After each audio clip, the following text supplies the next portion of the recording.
Salvete Duskipuli. Hello, students. Today we're going to deal with grammar. And shout out to CJ Cherry. Did a good job of explaining a lot of the Latin grammar in the English way for English students. And I don't gotta do much explaining because this person already did.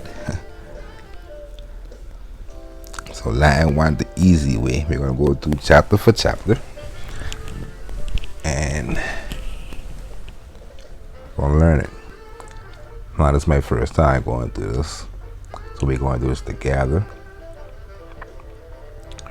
So I used to teach this subject. I used a method that's a little different than the standard. A method aimed at results, not tradition, and no need to learn grammar at the outset when you got enough new things to learn. If you learn by traditional method, you may find this radically different, but trust me, if this is new to you, give it a try. Download this file and work with the pieces and see if you don't think it's easier than legend says it is.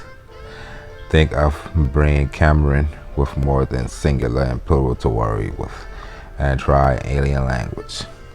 I found Latin fluency more valuable myself than any other subject I ever studied. Vocabulary, logic, word building, history, culture, reasoning, and general knowledge. And that's because the Latin language help you and everything else, being that we're English speakers. Latin and Greek, we'll be able to be more advanced in this world of English because we'll be having all the medical terms, the Latin, the legal terms, the architectural. Let's go on and on, different subjects, plants, animals, taxonomy, even history. You will learn more when you got a sense of etymology of English, which is Latin. It's etymology of English on steroids. So you pretty much learn the etymology, which is really one of the main reasons we learn Latin today. We don't got big populations of Latin speakers. We really learn it to get a sense of English etymology and understand enough words and vocabularies. But you say, as for a good number of my fellows would like to learn how to think and speak Latin beyond the 3 sessions below, I will continue the section from time to time. Let me know. I hope you continue. Basic interaction. First of all, not every human born thinks in the same order. English is modernly unusual, in fact, in the way it patterns thoughts. Let me show you the Latin thought pattern. So we got actor. The actor, this is how Latin do it. We got the acted upon, and we got the action, which is the verb. The acted upon is the subject, the substance. We call the substance, and the actor is the subject, the substantive.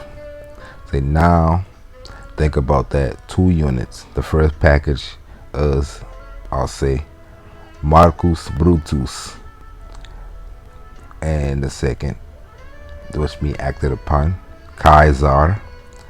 So that's the actor and the actee. So what, knowing history, what you expect the action to be? The action is pretty well expected from the associated in the first 2 parts, okay? We expect stabbed or killed or assassinated. That's right. Marcus stabbed Caesar. Say, now think of another actor or actee and a really logical action. How about the man, the runaway horse, followed by caught? So you see, the man caught the runaway horse. That's how we speak in English. In Latin, it's the man, the runaway horse, and caught. That's the word order in most Latin books. Sometimes you will both see it in English Latin form, You will see the actor, the action, and then what's being acted upon, like we do in English sometimes, but most of the times you won't when you're reading oral Latin text. You will see it in this form. So how about the already say it has to be single simple action, nothing fancy yet. In Latin, the verb or the action is often a no-brainer. Of course, the hearer says to himself, it's thus and such. Every language has set expectations. In Latin, the most important understanding is the actor acti said. The action is, with a lot of practice, downright guessable. Latin word changes endings according to their duty. Actors have a basic spelling: Marcus Brutus. Act D changed that spelling to end in the M sound, or M. Why this happens? Just trust that if Marcus Brutus weren't the hitter, but the hittee, he'd be Marcum Brutum. So that's how we know, no matter how the words are formed in the sentence, that's how we know which one is the actor, which one is the actee, and we know the verb based off the endings of each of these sets. Let's say Caesar saw Marcus Brutus. Let's say Kaiser or Caesar saw Marcus Brutus. In Latin, the actor or actee is Caesar Marcum Brutum, and the action is saw. Tullia, a woman's name, saw Marcus Brutus. Tullia Marcum Brutum saw. Marcus Brutus saw Tullia. Marcus Brutus Tulliam saw. So you see how Tullia became Tulliam when she became the acting, just like Brutus, Marcus Brutus as the actor became Marcum Brutum as the actee. And we so saw is the the verb. We didn't get to that yet. Because Latin show use of changes in spelling, you can turn a statement inside out and upside down and the meaning doesn't change. Tulliam Marcus Brutus saw is exactly the same as Marcus Brutus Tulliam saw. This reversal is nice for poetry, but rare. Save that trick for later. Do it the plain way. Marcus Brutus Tulliam saw. Some words to use for practice: Marcus Brutus, Tullia. We don't need to know how to say it because you can hear me saying it. Those are people who are reading. Tullius, Caesar. This is one of the M sort, not uncommon. So the actor version of Caesar acti is Caesarem. The acti version of Tullius is Tullium. We know that because it's masculine. And Tullia, we know is feminine, so it will be Tulliam in the acti position. What's being acted upon. Femina, can you possibly guess? It's an type, means woman. See, femina.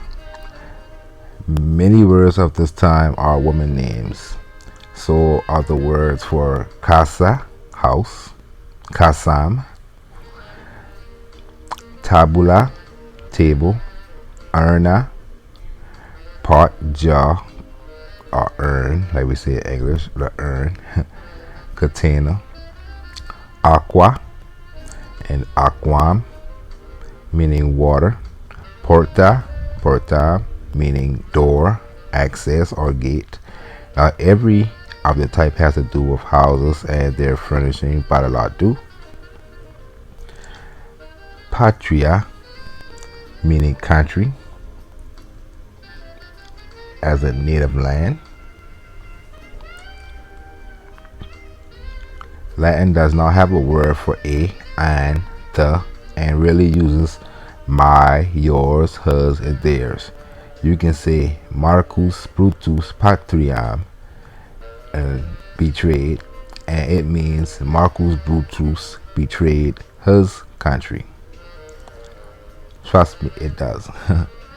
Okay, there's all of lesson 1 and some words to play with. You haven't learned the action yet, which is the verb. That's next, and it's not that hard either. What you've got is the most basic and important word association in the whole language.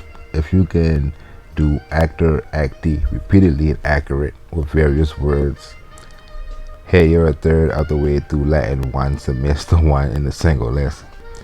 If you knew enough words, could probably get a meal and rent a room in anyway in the Roman Empire. So before we go to lesson 2 in the next video, let's see what she got to say about the technicalities. Now, ignore what below of technical words aren't your cup of tea. But for those who want to know grammar, I'll reiterate what I just said in grammatical jargon. You just learned 2 cases of all Latin noun classes: the actor, the nominative case, and the actee, the accusative case, nominativum and accusativum. Latin nouns come in 5 classes, or spelling groups, also called declensions. We have gotten to plurals. We haven't gotten to plurals, but that will come. Cases are nothing more than instances of word in use. No big deal. Latin nouns, name of people, place, things, and concept, have 5 cases in all. More on this later. You already know 2, which is the nominative case and the accusative case. When you get to the dative and the ablative, you know now the basic word order in Latin sentence. So, peace. Till next time, Pax and Walete. Until next time.